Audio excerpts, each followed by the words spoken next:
ആദർശ വിശുദ്ധിയുടെ കരുത്തോടെ കേരളീയ പരമോന്നത പണ്ഡിത സഭ 100ന്റെ നിറവിൽ കേരളം, തമിഴ്നാട്, കർണാടക എന്നീ 3 സംസ്ഥാനങ്ങളിലൂടെ 18 സമ്മേളന നഗരികളിലായി 1000-ലധികം കിലോമീറ്ററുകൾ താണ്ടുകയാണ്. കന്യാകുമാരിയിലെ നാഗർകോവിലിൽ ഡിസംബർ 19-ന് തുടക്കം കുറിച്ച് കൈരളിയുടെ സ്പന്ദനം ഉൾക്കൊണ്ടുകൊണ്ട് തലസ്ഥാന നഗരിയും കൊല്ലവും പത്തനംതിട്ടയും താണ്ടി വെനീസിന്റെ തീരങ്ങൾ തലോടി മധ്യകേരളത്തിന്റെ കാതലായ കോട്ടയവും ഇടുക്കിയും കടന്ന് എറണാകുളത്തെ പെരുമ്പാവൂർ സ്റ്റേഡിയം പ്രകമ്പനം കൊള്ളിച്ച് സാംസ്കാരിക തലസ്ഥാനമായ തൃശൂരും പാലക്കാടും കൂടെ ചേർത്തി മലബാറിന്റെ ജീവവായുവായ മലപ്പുറവും തിരൂരും വയനാടും പിന്നിട്ട് വരക്കൽ മുല്ലക്കോയ തങ്ങളുടെ ജന്മനാടായ കോഴിക്കോടിന്റെ മുതലകുളത്ത് ചരിത്രം കുറിച്ച് നിലമ്പൂരിലൂടെ നീലഗിരിയുടെ ഹൈറേഞ്ചുകൾ താണ്ടി കണ്ണൂരിന്റെ തീരങ്ങളിൽ നങ്കൂരമിട്ട് മാലിക് ദിനാർ തങ്ങൾ അന്ത്യവിശ്രമം കൊള്ളുന്ന കാസർകോട്ടെ ഹൃദയങ്ങൾ കീഴടക്കി മംഗലാപുരത്തിന്റെ മണ്ണിൽ ചരിത്ര സംഗമം കുറിക്കുകയാണ് സയ്യിദുൽ ഉലമ നയിക്കുന്ന സമസ്ത ശതാബ്ദി സന്ദേശയാത്ര ഡിസംബർ 19 മുതൽ 28 വരെ.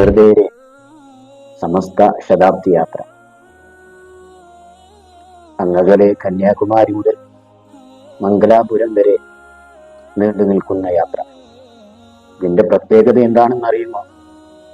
സമസ്ത കേരള ജംഇയ്യത്തുൽ ഉലമയുടെ അധ്യക്ഷൻ സയ്യിദുൽ ഉലമ ജിഫ്രി മുത്തുക്കോയ തങ്ങൾ നയിക്കുന്ന യാത്ര.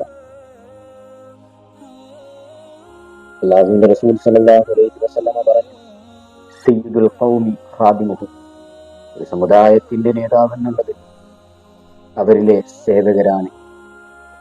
അല്ലാഹുവിന്റെ റസൂൽ സല്ലല്ലാഹു അലൈഹി വസല്ലമ പറഞ്ഞതുപോലെ സയ്യിദുൽ ഉലമ മുന്നിൽ നിന്ന് നയിക്കുകയാണ്. നമുക്ക് അണിചേരാം.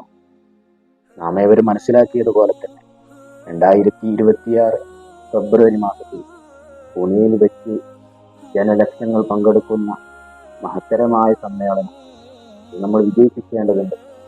അതിൻ്റെ പ്രചരണമായിട്ടുള്ള സമസ്ത ശതാബ്ദി യാത്രയിൽ നമുക്കൊരുമിച്ച് അണിചേരാം.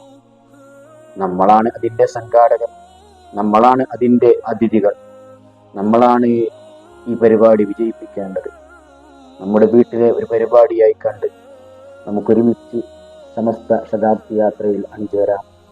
പടച്ച റബ്ബ് നമുക്ക് ആയുരാരോഗ്യ സൗഖ്യം നൽകി അനുഗ്രഹിക്കട്ടെ. എല്ലാ വിജയാശംസകളും നേരുന്നു. അസ്സലാമു അലൈക്കും വറഹ്മത്തുള്ളാഹി.